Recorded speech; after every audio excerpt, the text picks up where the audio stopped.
Hello everyone, today we will do question number 8 of exercise 8.1. ABCD is a rectangle in which diagonal AC bisects angle A as well as angle C. Show that ABCD is a square. Diagonal BD bisect angle B as well as angle D. जो इससे पहले हमने questions किए हैं बेटा, question number 6 and question number 7, उसमें जो figure हमारे पास गिवन था वो एक पैरेललोग्राम गिवन था और जो रिजल्टिंग फिगर आ रहा है कि डायगोनल बाइसेक्ट कर रहे हैं तो उस रिजल्टिंग फिगर को हमने रोम्बस प्रूव किया था।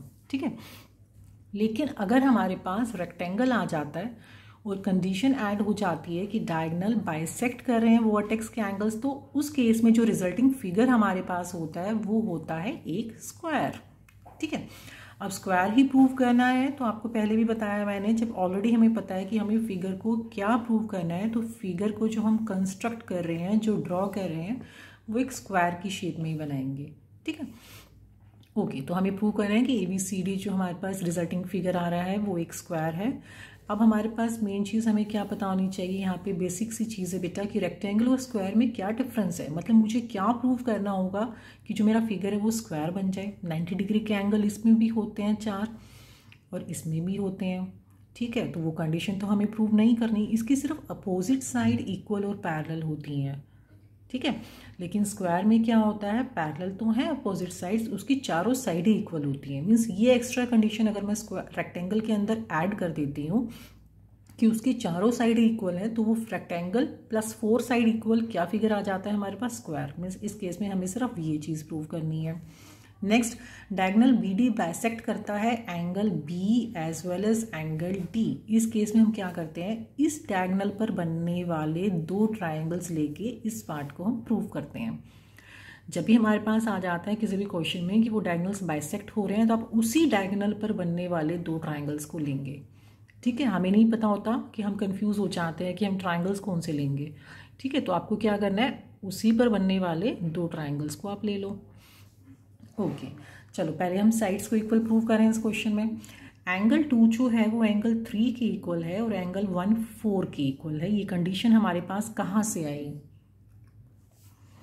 ठीक है, पहले हम चारों एंगल्स को इक्वल प्रूव कर दें 90 डिग्री। वैसे तो ज़रूरत नहीं है क्योंकि रेक्टेंगल है तो ऑब्वियस सी बात है सारे एंगल्स इक्वल ही होंगे। ओके, स्टिल देखो एंगल 2 जो है वो एंगल 3 के इक्वल है। एंगल 2 एंगल 3 के इक्वल होगा और एंगल 1 जो है वो एंगल 4 के इक्वल होगा, क्योंकि ऑलरेडी हमको ये क्यों किस लिए इक्वल है, ये अपोजिट एंगल्स। देखो जेड वाली शेप बन रही है हमारे पास, Z shape. Alternate interior angles के लिए ना ये वाली शेप होती है।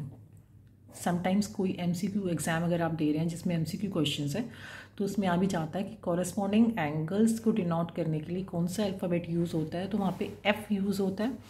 ठीक है, और Z किसके लिए यूज़ होता है, ऑल्टरनेट एंगल्स के लिए। मतलब 2 लाइन्स ऐसे हैं, एक ट्रांसवर्सल जा रही है, अगर एक एंगल लेफ्ट हैंड साइड पर आ रहा है तो दूसरा राइट हैंड साइड पर आएगा।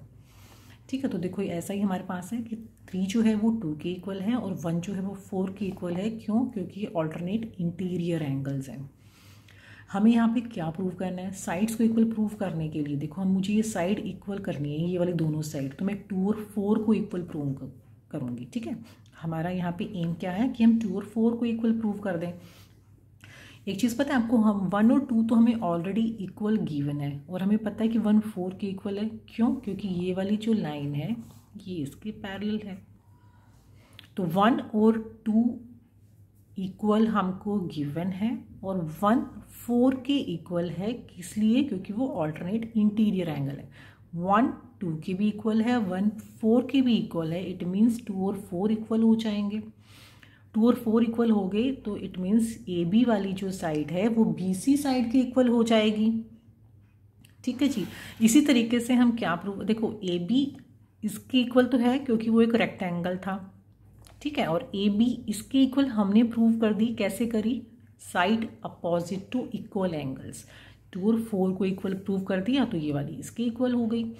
इट मीन्स ये तीनों साइडें आपस में इक्वल हो गई। ये गिवन है, ये हमने इक्वल प्रूव कर दी, इट मीन्स वो तीनों इक्वल हो गई। लेकिन ये वाली साइड तो इसके भी इक्वल है क्योंकि रेक्टेंगल में अपोजिट साइड इक्वल होती हैं। इट मीन्स ये चारों साइड ही हमारे पास इक्वल हो जाती हैं। It implies AB equal to BC equal to CD equal to DA, hence ABCD is a square. ठीक है, यहाँ पे अगर आपको और ज़्यादा लिखना है तो यू कैन राइट हेयर कि ए बी जो है वो किसके इक्वल है बेटा, यहाँ से डी सी के इक्वल है। और हमारे पास क्या रिलेशन है कि ए डी जो है वो इक्वल है बी सी के। किस लिए इक्वल है ये, because A B C D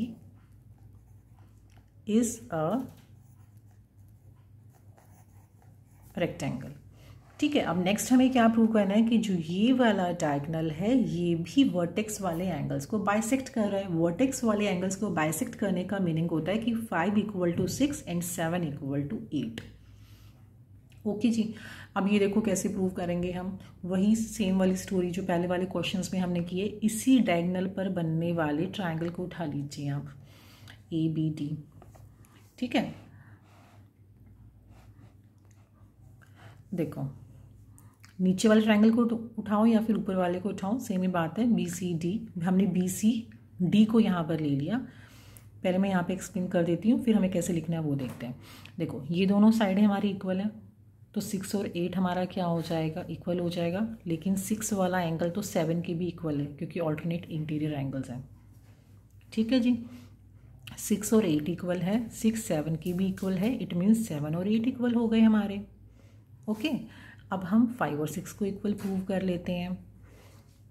कैसे करेंगे, नीचे वाले ट्रायंगल को ले लो। 5 और 7 आपस में इक्वल है, लेकिन 7 तो 6 के इक्वल है क्योंकि ऑल्टरनेट इंटीरियर एंगल्स हैं ये, तो इट मीन्स 5 और 6 इक्वल हो गए। देखो हम कैसे लिखेंगे, in triangle B C D, D C equal to B C है तो 8 और 6 इक्वल हो गई। Angles opposite to equal sides. Triangle A B D के अंदर 5 7 के इक्वल है, angle opposite to equal angles. अब हमें पता है कि ये लाइन जो है सी डी ए बी के पैरेलल है, तो 6 7 के इक्वल है और 5 8 के इक्वल है। हमने थोड़ा सा जल्दी करने के लिए दोनों स्टेप्स को इकट्ठा लिख दिया कि 1 2 और 3 को अगर हम कंपेयर करते हैं तो 5 6 के इक्वल आ जाएगा और 7 8 के।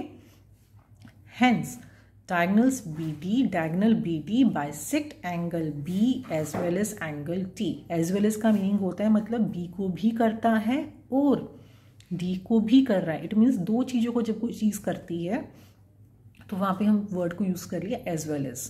ठीक है, अगर आप इस वर्ड में कंफ्यूज हो रहे हैं you can use the word and also. आप एंड को भी यूज़ कर सकते हैं कि diagonal BD bisect angle B and angle D, दोनों इस ठीक है। ओके, होप सबको समझ आ गया होगा। Thank you for watching.